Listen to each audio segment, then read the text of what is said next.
For many years, my family ran cattle. I decided after some time in the Army and corporate America that I also wanted some cattle as well. I did something a little bit unusual and took more of a leap forward into technology. Technology has always been a part of farming. We've gone from using wood-handled sickles to cut hay to rotary mowers, which are, I don't know how many times faster, but it is incredibly efficient to do it that way with a tractor, of course. Now, I've gone to something that's not really an agricultural application that's widely used or known, but I picked up a drone, and I use the drone for checking the cows. It saves gas. You don't have to worry about the terrain, and as long as it's not raining and the winds aren't too high, you can fly a drone to check your cattle.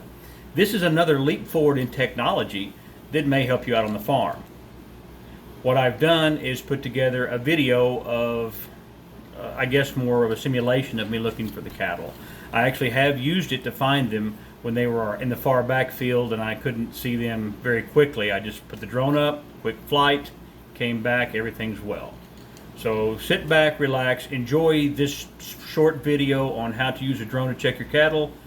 Make comments below, subscribe if you like, and also add anything you'd like to help other folks out with their farming endeavors. Thanks.